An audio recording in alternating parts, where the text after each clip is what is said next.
کیجیے امام زمانہ بلند تر صلوات۔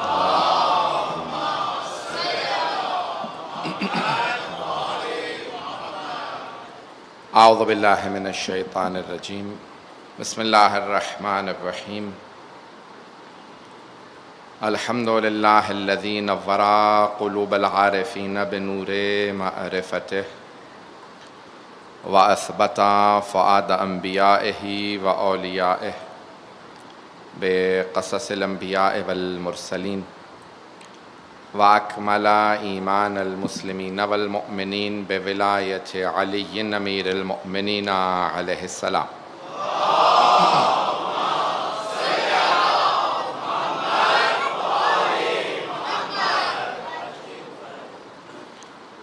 والصلاة والسلام والتحیۃ والاکرام علی افضل الموجودات، العبد المؤید والرسول المسدد، المصطفى الامجد المحمود الاحمد، اعنی ابا القاسم محمد۔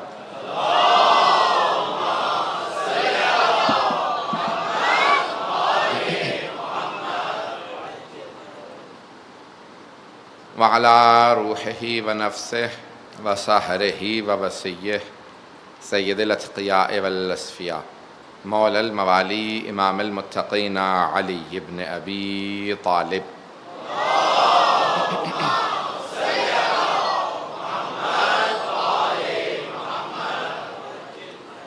وعلى اوصیائه لا سیما بقیت اللہ فی الارضین، روحی و ارواح العالمین لتراب مقدمہ الفدا، واللعنۃ الدائمۃ علی اعدائہم اجمعین من الآن الی قیام یوم الدین۔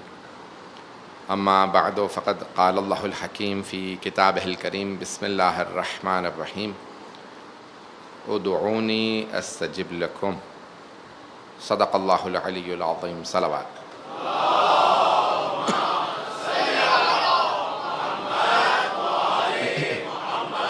معجل فرج۔ 1439 ہجری ذی الحج کی یہ آخری شب ہے، اور 1440 آئندہ آنے والی رات اس کی پہلی رات ہوگی۔ پاکستان میں چاند نظر نہیں آیا۔ جو موضوع لیا ہے تفصیلی گفتگو رہے گی اس سے متعلق، صحیفہ سجادیہ کل سے تمہیدی گفتگو پیش کروں گا۔ آج مقدمتاً چند جملے سن لیجیے۔ ہر نبی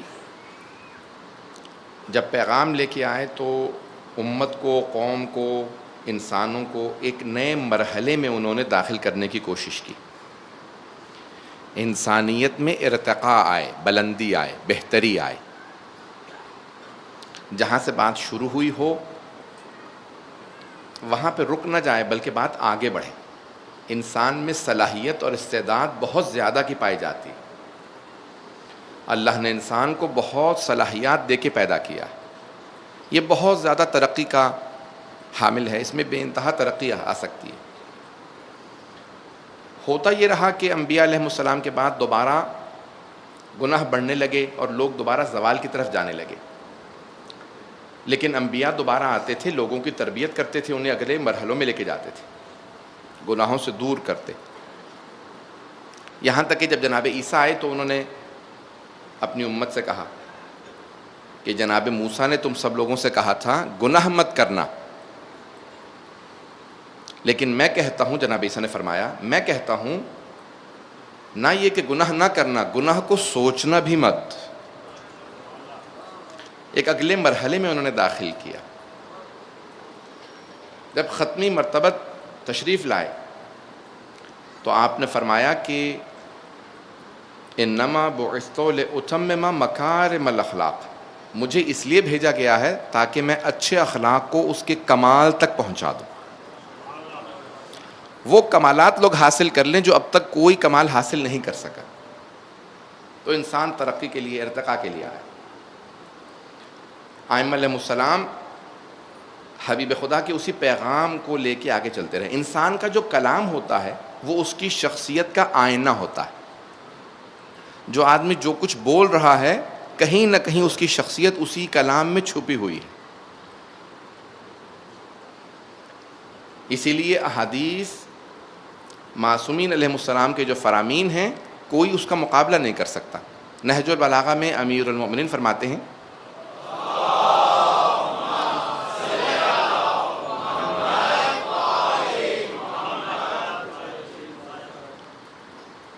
کلام الامام امام الکلام.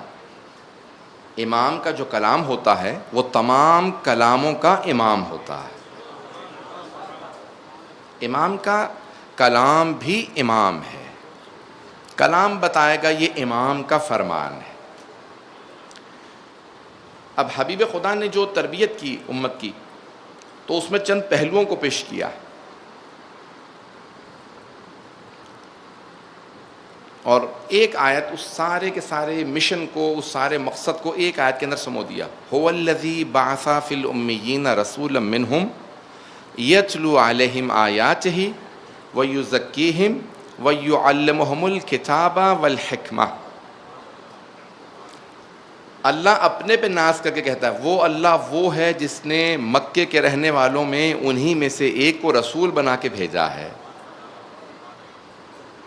یتلو علیہم آیات جو ان پہ اللہ کی آیات کی تلاوت کرتا ہے. ویزکیہم ان کے نفس کو پاک کرتا ہے. ویعلمہم الکتاب والحکمہ کتاب اور حکمت کی تعلیم انہیں دیتا ہے. کتاب و حکمت کی تعلیم تب تک انسان کو مل ہی نہیں سکتی جب تک کہ انسان کا تزکیہ نفس نہ ہو جائے. توجہ کیجیے گا میرے ساتھ. پانچویں اور چھٹے امام نے کتاب و حکمت کی تعلیم دینی تھی اور دی، لیکن وہ تب تک کتاب و حکمت کی تعلیم دے نہیں سکتے تھے جب تک کہ امت کا یا مدینے والوں کا تزکیہ نہ ہو جائے. تو پانچویں اور چھٹے امام کے لیے جو زمینہ ہموار کیا ہے وہ چوتھے امام نے کیا. انہوں نے مدینے والوں کا تزکیہ کیا کہ انہیں تیار کر دیا جائے تاکہ پھر پانچویں اور چھٹے امام جب اپنا کام کریں تو ان میں کمی نہ ہو، تاکہ تزکیہ ہونے کے بعد یہ تیار ہو چکے ہو. اب تزکیے کے لیے کچھ چیزیں بہت ضروری ہیں. اختصار سے مجلس میں پیش کر رہا ہوں. توجہ ہے مجھ میں کہ میرے ساتھ؟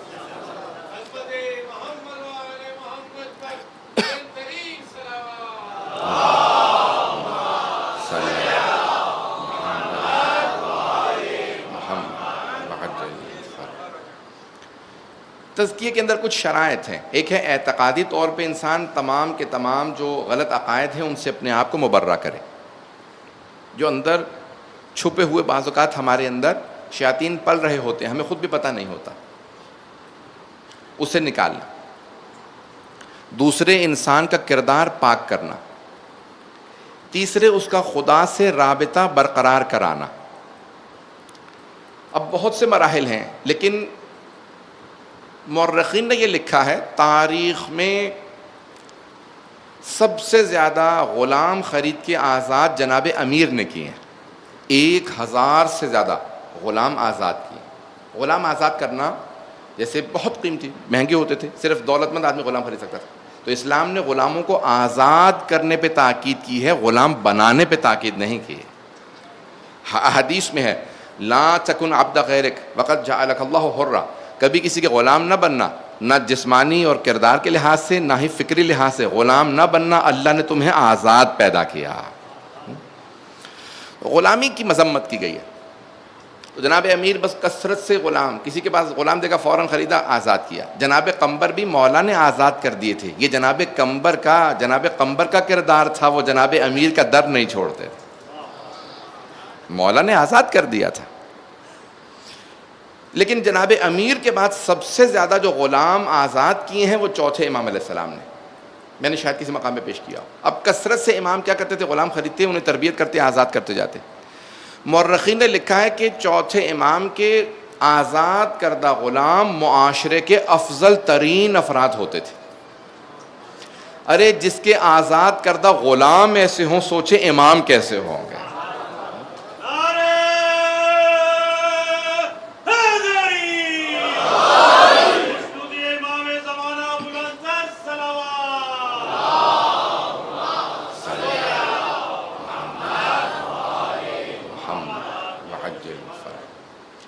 عزیزان گرامی، اب امام نے کثرت سے غلاموں کی تربیت شروع کی اور اس کے اندر ایک پہلو ان کو سکھایا. دو چیزیں بڑی تربیت میں ضروری ہوتی ہیں اعتقاد کے لحاظ سے. اب امام کی جو دعائیں آپ کھولیں گے، کل میں تفصیلی ایک مقدمہ پیش کروں گا، امام کی دعاؤں کے اندر بھی اس طرح سے پیغام پایا جاتا ہے.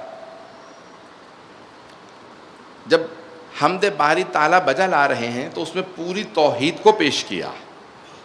جب حبیب خدا پہ درود و سلام بھیج رہے ہیں تو صرف یہ نہیں کہ صرف درود پڑھ دیا، اس میں پیغمبر کے صفات کو، کمالات کو پیش کر رہے. جب دعائے مکارم الاخلاق کی تلاوت کرتے ہیں تو اب امام اسی کے اندر وہ جو تمام کمالات حبیب خدا اپنے کردار میں لائے تھے، امام نے ایک دعا کے اندر ساری امت تک پہنچائے. جب دعائے توبہ پڑھتے ہیں تو انسان سے کہتے ہیں کن کن گناہوں سے اجتناب ضروری ہے. اگر چاند نظر آ جائے تو کون سی دعا پڑھو، استقبال کیسے کیا جاتا ہے. خدا سے رابطے کا نام دعا ہے. چاہے دعا قبول ہو نہ ہو، انسان کا اللہ سے رابطہ باقی رہنا چاہیے. اس رابطے کا نام دعا ہے. عزیزان گرامی، امام کی دعائیں صرف ایک خاص موضوع پہ نہیں ہیں، وہ تمام موضوعات کو اپنے اندر لیے ہوئے ہیں. چند مثالیں پیش کروں گا لیکن آج تمہیداً سن لیجئے. چوتھے امام نے کیا کیا کہ اب غلاموں کو بھی تربیت کر رہے ہیں کہ دعا مانگو تو کس طرح سے دعا مانگو، دعا کیوں قبول نہیں ہوتی، کیوں قبول ہو جاتی، کب دعا قبول ہوتی ہے، کب دعا قبول نہیں ہوتی. اس میں زمان و مکان کا بھی بڑا دخل ہے، کس وقت میں دعا مانگ رہے ہو، کس جگہ دعا مانگ رہے ہو. اور ساتھ ساتھ انسان کے اپنے عمل اور کردار کا بھی بڑا دخل ہوتا ہے. کیوں دعا؟ اب یہ ساری چیزیں میں انشاءاللہ عشرے کے دوران پیش کروں گا. دعاؤں کے بہت سے کلامی پہلو بھی ہیں، علم کلام کی بحثیں ہیں، میں سب لے کے آؤں گا اور انشاءاللہ پیش کروں گا عشرے میں. لیکن آج سن لیجئے عزیزان گرامی، اب چوتھے امام علیہ السلام نے دعاؤں کے ذریعے پیغام کیوں پہنچایا، شاید میں نے کبھی پیش کیا ہو، لیکن سب سے بڑا جو امام کے اوپر، امام کے دور میں اختناق کا دور تھا، پابندی جو تھی وہ تھی امام کے خطبوں پہ. خطبہ دینے کی اجازت نہیں ہے. آپ حکومت کے خلاف نہیں بول سکتے، بنو امیہ کے خلاف کچھ نہیں کہیں گے.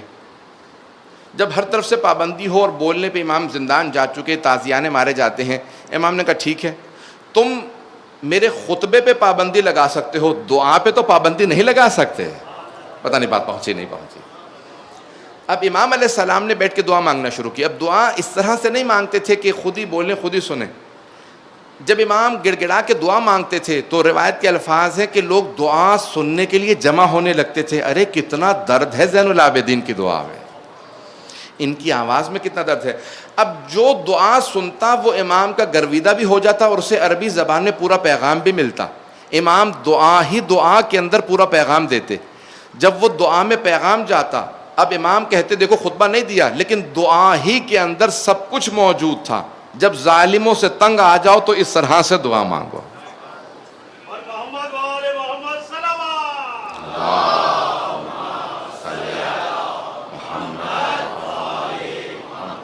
وعجل فرج. تو اب امام نے دعاؤں کے مختلف پہلوؤں کو پیش کیا، مختلف زاویوں کو پیش کیا اور تربیت کرتے چلے گئے. مورخین نے یہاں تک لکھا کہ ایک امام کے غلام ہیں، مدینے سے باہر امام نے دیکھا کہ وہ کسی کتے کو کچھ کھانے کو دے رہے ہیں. امام نے دیکھا، مسکرایا، کہا جاؤ میں نے تمہیں آزاد کیا. کہا فرزند رسول کیا آپ مجھ سے ناراض ہو گئے؟ توجہ ہو، فرزند رسول آپ نے مجھے آزاد کر دیا، کیا ناراض ہو گئے؟ مجھے گھر سے آپ نے بھیج دیا کہ ہاں تم آزاد ہو. شاید کیونکہ میں نجس العین کو کھانا کھلا رہا تھا. مولا نے کہا نہیں، میں تیری تربیت کر رہا تھا کہ تجھ میں انسانیت پیدا ہو جائے.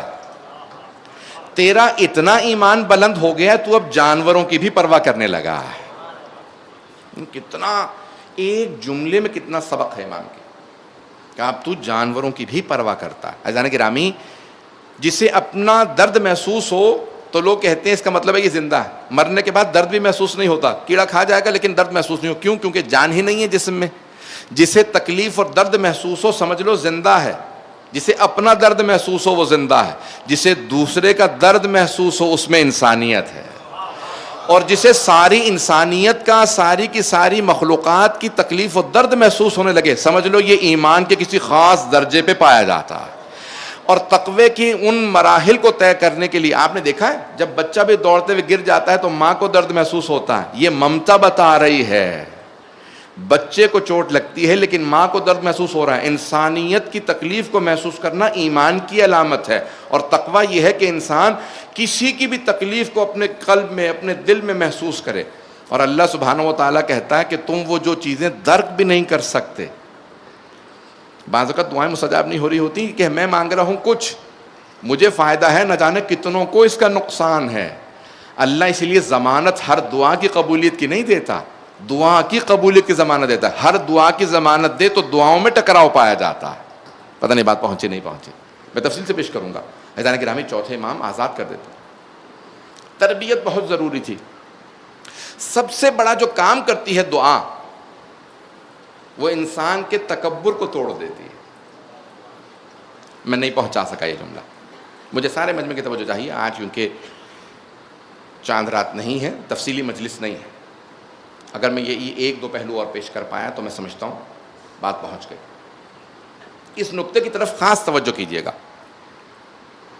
سب سے بڑا دعا کا کام ہماری زندگی میں یہ ہے کہ ہمیں تکبر سے دور کرتی ہے. کسی نے کہا مولا میرے پاس سب کچھ ہے, کیا مانگوں, مجھے ضرورت ہی نہیں کسی شے کی, اللہ نے ویسے ہی مجھے نعمتیں دے رکھی ہیں, ہر نعمت میرے پاس موجود ہے, کیا مانگوں. مولا نے کہا نہیں, پھر بھی مانگتا رہ, کیونکہ مانگنا تذلل, انکساری, تواضع سکھاتا ہے.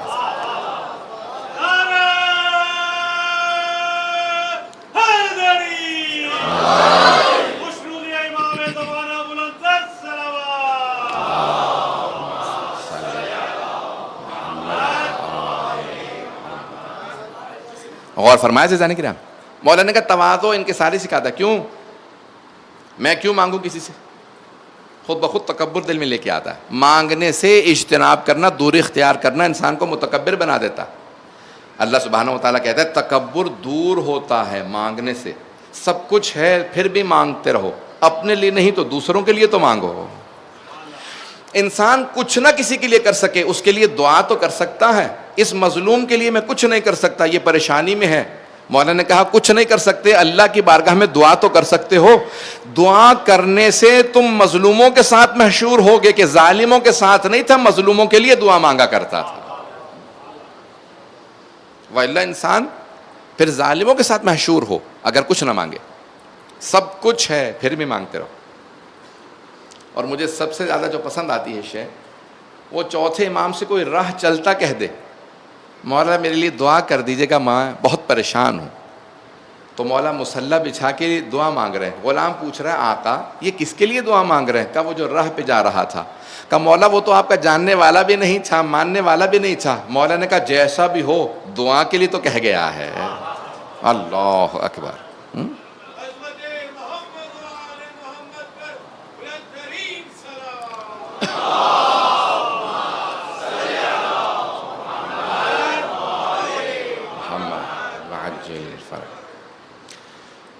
تفصیلی ایک پہلو کو پیش کروں گا, لیکن آج تمہیداً ایک اور میں آپ کے سامنے پیش کر رہا ہوں. تو عزیزان گرامی, تربیت میں چوتھے امام کے لیے بہت ضروری تھا کہ وہ سب کی اپنے ماننے والوں کی تربیت کرتے. پانچویں اور چھٹے امام کے ہزاروں شاگرد ہیں اور وہ سب کے سب شیعہ نہیں تھے. یہی امتیاز ہے آل محمد کا. کوئی پڑھنے کے لیے آ جائے وہ یہ نہیں دیکھتے کون سے مکتب کا ہے, کون سے مسلب کا ہے, کون سے دین کا ہے. جب پڑھنے آ گیا تو یہ شاگرد ہے. یہ عظمت ہے آل محمد کی. یہاں تک میں آپ کو ذمہ داری سے کہہ سکتا ہوں, نہ صرف یہ کہ آپ کہیں گے سی کے مسلمان تو تھے نا, شیعہ نہیں تھے تو مسلمان تو تھے, نہیں, بہت سے ایسے دکھا سکتا ہوں جو مسلمان بھی نہیں تھے, صرف آتے تھے. اور یہ نہیں کہ میں چلے فقہ پڑھوں, بھائی فقہ کو تو مانتا ہی نہیں, تفسیر تو مانتا ہی نہیں, حدیث تو مانتا ہی نہیں, صرف امام کے پاس آیا, میں یونان سے آیا ہوں, اتنا بڑا سائنسدان ہوں, دیکھنا چاہتا ہوں, مجھے بتایا کہ آپ سے زیادہ کوئی ریاضی نہیں جانتا. جب امام نے پڑھانا شروع کیا اس نے کہا اب میں گواہی دیتا ہوں کہ واقعاً آپ سے بہتر کوئی نہیں جانتا. اگر کافر و مشرک بھی آ جائے, حتیٰ یہودی اور عیسائی بھی آ جائیں, تو امام کی بارگاہ سے فیض یاب ہو کے جاتے تھے. اکثر لوگ صرف اسی طرح سے امام کے ماننے والے بنتے تھے, صرف اور صرف سننے کے بعد. علم جب حاصل کرتے تو پھر ماننے والے بنتے تھے, پھر ایمان لے آتے تھے. لیکن اگر ایمان نہیں بھی لاتے تھے تو امام سکھاتے تھے, سیکھتے رہو. عزیزان گرامی, سب سے ایک پہلو, آخری پہلو پیش کر رہا ہوں, وقت نہیں ہے. آج دنیا بھر میں چلے جائیے، کتنی حکومتیں گر رہی ہیں، کتنی نئی حکومتیں آ رہی ہیں. میں سیاست پہ نہیں بول رہا، ایک پہلو کو پیش کر رہا ہوں. دنیا بھر میں چلے جائیں، جو بھی حکمران آتا ہے وہ یہی کہتا ہے نا، میں کیا کر سکتا ہوں، خزانے خالی ہیں، ٹریجری میں ہے ہی کچھ نہیں. ہر حکمران یہی کہتا ہے، ارے ملک میں خانہ جنگی ہے، دہشت گردی ہے، حالات خراب ہیں، میں کیا کر سکتا ہوں. توجہ چاہوں گا سارے مجمع کی. حکمران یہی کہتے ہیں نا، ارے خزانے خالی، ملک میں خانہ جنگی، میرے اپنے حالات ٹھیک نہیں. ماننے والے جتنے بھی ہیں یا جو بھی ہماری پارٹی کے اندر لوگ ہیں ان کے اچھے حالات نہیں. کچھ نہ کچھ ہر آدمی شکوہ آپ کے سامنے پیش کرے گا. لیکن میرے لاکھوں درود و سلام ہوں اس امام علیہ السلام پہ جو عصر عاشور میں امامت سنبھال رہے ہیں. پتہ نہیں میں پہنچا پایا یا نہیں پہنچا پایا. جو عصر عاشور میں منصب امامت سنبھالیں اور خدا کی بارگاہ میں ایک شکوہ نظر نہیں آتا چوتھے امام کا. پروردگارا تو نے مجھے اس وقت منصب امامت دیا جب میرے بابا کا لاشا تپتی ریت پہ پڑا ہے. پروردگارا میں اس وقت منصب امامت سنبھال رہا ہوں جب میری پھپھیوں کے لوگ چادریں چھین رہے ہیں. پروردگارا ان شہداء کو دفنانے کی اجازت نہیں ہے، یہ کیسی امامت. خزانے خالی، ارے نہیں، امام کے اپنے گلے میں طوق تھا، ہاتھوں میں ہتکڑیاں تھیں، پاؤں میں بیڑیاں تھیں. وہ ہے امام کی امامت کا دن. ارے امام کو آج امام، پہلا دن ہے 11 محرم، کیا کیا گیا، بیڑیاں پہنائی گئیں، گلے میں طوق ڈال دیا گیا. جب طوق ڈال دیا گیا اس وقت بھی امام کی کیفیت عجیب و غریب ہے. یہ نہیں، کہیں خدا کی قسم نہیں ملتا کہ امام نے رو کے کہا ہو پروردگارا میرے گلے میں طوق ہے، پھوپھی اماں میرے ہاتھوں میں ہتکڑیاں پہنا دی گئیں، پاؤں میں بیڑیاں ڈال دی گئیں. نہیں. جب جناب زینب کبریٰ نے سوال کیا بیٹا سجاد یہ کیا حالت بنا رکھی ہے آپ نے، بیٹا اب ایک ہی تو ہمارا سہارا ہے وہ آپ ہیں، باقی ہمارے سارے بھائیوں کو، بیٹوں کو، بھتیجوں کو سب کو مار دیا گیا، بس ایک ہمارا سہارا ہے، مردوں میں صرف آپ ہیں، بیٹا ہمت کیجئے. تو امام نے رو کے ایک جملہ کہا پھوپھی اماں کوئی غیرت مند ایسا وقت نہ دیکھے، جوان جہان ہو، طاقتور ہو، لیکن باپ کا لاشا تپتی ریت پہ پڑا ہو، دھوپ میں لاشا پڑا ہو، طاقتور جوان بیٹا ہو، اسے باپ کو دفنانے کی اجازت نہ مل رہی ہو. کہ پھوپھی اماں کوئی غیرت مند بیٹا ایسا وقت نہ دیکھے کہ باپ کا لاشا تپتی ریت پہ پڑا ہو. اب کوئی رونے میں بخل نہ کرے. تو امام اس حالت میں بھی شکوہ نہیں کر رہے، لیکن اپنی کوئی بات نہیں کرتے کہ میرے پورے جسم پہ زنجیریں ہیں. کا جوان جہان بیٹا ہو، طاقت رکھتا ہو، غسل دینے کی طاقت رکھتا ہو، علم رکھتا ہو، دفنا سکتا ہو، لیکن دفنانے کی اجازت نہ ہو. اجرکم اللہ، دفنانے کی اجازت نہ ہو. میں یہاں پہ ایک جملہ پیش کروں گا 2-4 منٹ مصائب کے، بس کوئی رونے میں بخل نہ کرے. ارے ابھی چاند رات نہیں ہوئی ہے، آج کیسی کیفیت طاری ہو رہی ہے. آپ لوگوں نے کالے کپڑے نکال لیے ہیں نا، جب آپ کالے کپڑے پہنتے ہیں کوئی آپ کو تازیانہ تو نہیں مارتا، جب آپ روتے ہیں تو گلے میں طوق تو نہیں ہوتا. اجرکم اللہ، اجرکم اللہ. بس بھئی چوتھے امام کی عجیب و غریب ایک کیفیت ہے، اگر دیکھ سکے تو دیکھیے گا، نہیں تو آنکھیں بند کر کے بس تصور کیجئے گا. جب 11 محرم کا دن نکلا نا تو جناب زینب نے ایک ایک بی بی کا بازو تھام کے سہارا دے کے اونٹنی پہ سوار کرایا. یہاں تک مقتل میں لکھا ہے کہ اپنی ماں کی کنیز جناب فضہ کو بھی سوار کرا دیا. اور کیا کہا تھا جناب زینب کبریٰ نے؟ کہا تھا کہ مجھے میرا بھتیجا سجاد سوار کرائے گا. لیکن جب دیکھا نا امام سجاد کو گلے میں طوق ہے، پاؤں میں بیڑیاں ہیں، ہاتھوں میں ہتکڑیاں ہیں، اب جناب زینب حیا کرنے لگی، کیسے کہوں بھتیجے سے، ذرا مجھے سہارا تو دو. میری طرف دیکھیے گا. جانتے ہیں کیا کیا جناب زینب نے؟ جناب سید سجاد سے کچھ نہیں کہا، بس ایک مرتبہ فرات کا رخ کیا اور بلند آواز سے رو کے کہا او عباس.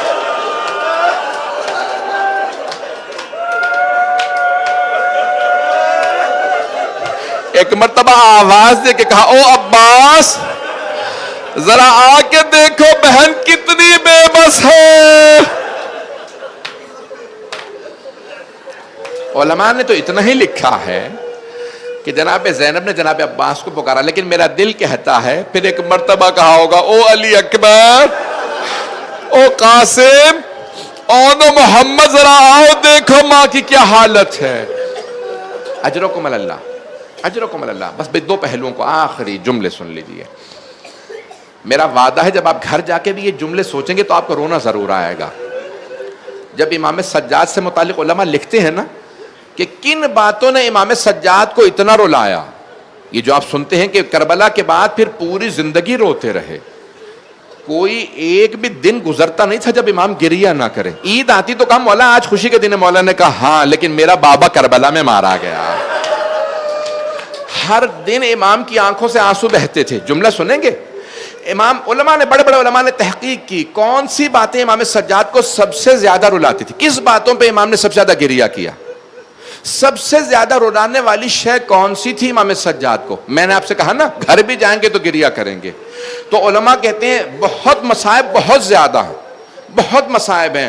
بابا کا لاشا تپتی ریت پہ پڑا تھا، بابا کو دفنانے کی اجازت نہیں ملی، چچا کے بازو قلم ہو گئے، لاشیں پامال نہیں، سب اپنی جگہ پہ بہت مصائب۔ لیکن دو مصائب ایسے ہیں جنہوں نے امام سجاد کو سب سے زیادہ رلایا، دو مصائب نے، شاید آپ پہنچ گئے ہوں، دو مصائب نے چوتھے امام کو سب سے زیادہ رلایا ہے۔ تو علماء کہتے ہیں وہ دو مصائب کون سے ہیں؟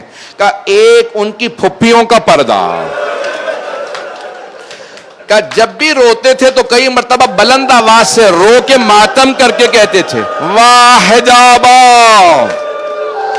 اور جب کوئی پوچھتا مولا سب سے زیادہ مصائب کہاں آیا تو کہتے الشام، الشام، الشام۔ مولا پھپھیوں کا پردہ نہیں کبھی نہیں بھلا سکتا۔ دوسری شے پھپھیوں کے پردے کے بعد کا چھوٹے چھوٹے بچوں کا رو کے مجھ سے پانی مانگنا، بچوں کا کہنا العطش، العطش، بچوں کا پانی مانگنا۔ میرا دل کہتا ہے بچوں میں کوئی 3.5 برس کی بچی بار بار کہتی ہوگی بھیا میں بڑی پیاسی ہوں۔